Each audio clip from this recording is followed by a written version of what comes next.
Hej Jonas. Er der mere kaffe tilbage? Ja, jeg har lige lavet en ny kande. Perfekt. Jeg trænger virkelig til kaffe i dag. Har du sovet dårligt? Lidt. Jeg vågnede flere gange på grund af regnen. Ja, det regnede virkelig meget i nat. Og det blæste også helt vildt. Jeg troede næsten, at mit vindue ville gå op. Bor du stadig i den gamle lejlighed tæt på stationen? Ja, og vinduerne er ikke særlig tætte. Så kan du sikkert høre alt, når det blæser. Præcis. Det lyder, som om vinden står inde i stuen. Det må være hyggeligt. Meget hyggeligt, især 3 om natten. Nå, men solen skinner i det mindste nu. Ja, dansk vejr. Regn om morgenen og sol 10 minutter senere. Man ved aldrig, hvad man skal tage på. Jeg havde både regnjakke, paraply og solbriller med i morges. Så er du klar til det hele.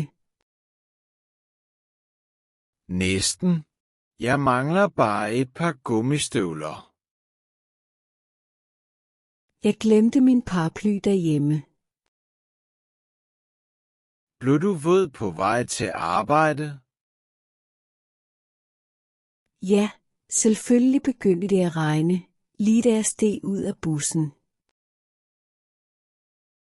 Typisk. Og så stoppede det, da jeg kom ind på kontoret. Vejret ventede bare på dig. Det føltes sådan. Har du set vejrudsigten for weekenden? Ikke endnu. Bliver det dårligt?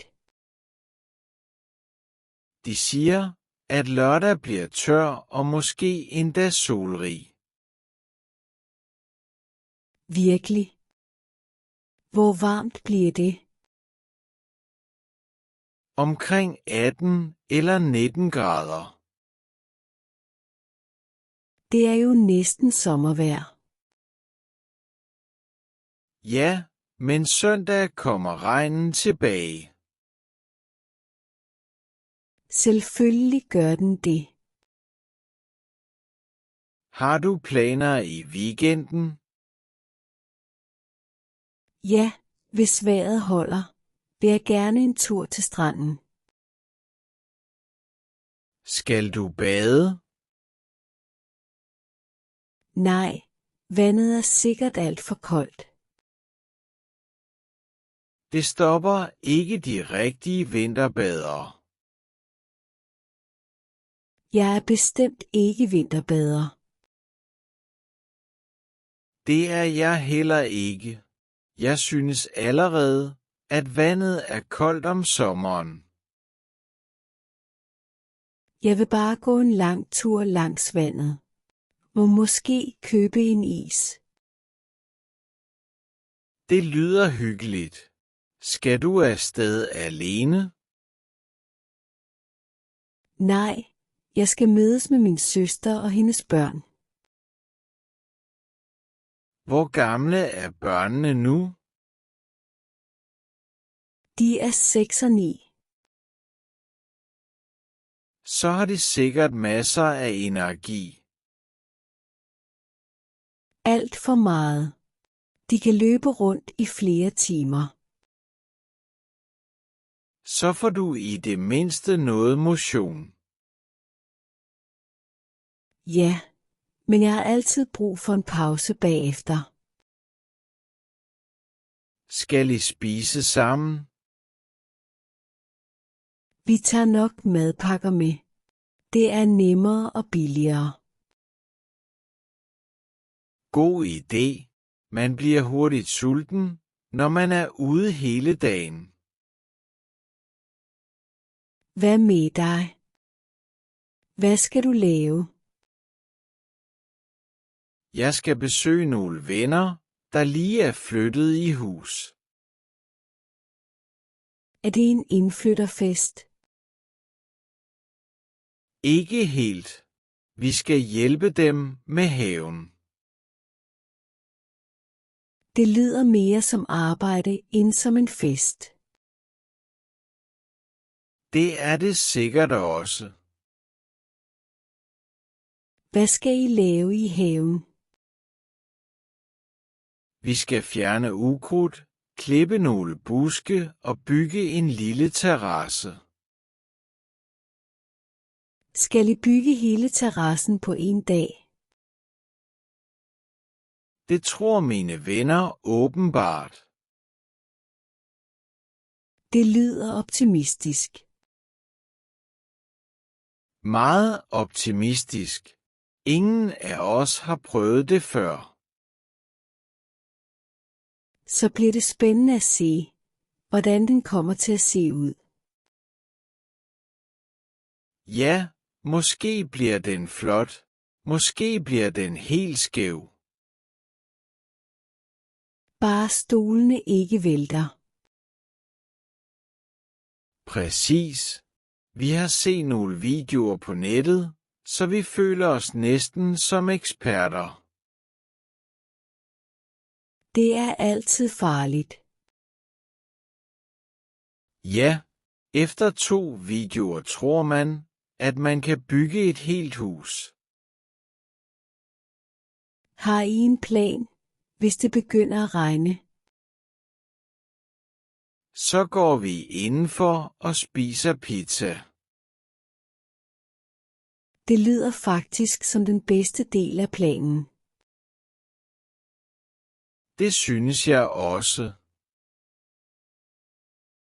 Skal du være der hele weekenden? Nej, kun lørdag. Søndag vil jeg gerne slappe af derhjemme. Det passer godt, hvis det alligevel skal regne. Ja, så kan jeg blive på sofaen uden dårlig samvittighed. Skal du se en film? Måske. Jeg er begyndt på en ny serie. Er den god? Ja, men afsnittene er næsten en time lange. Så ender man hurtigt med at bruge hele aftenen på den. Det skete faktisk i går. Var det derfor, du også så træt ud i morges? Ja, vejret var ikke den eneste grund. Hvor mange afsnit så du? 4. 4. Så gik du meget sent i seng. Alt for sent. Jeg sagde hele tiden, bare et afsnit mere. Det siger man altid. Og pludselig er klokken 1 om natten. Så må du drikke noget mere kaffe.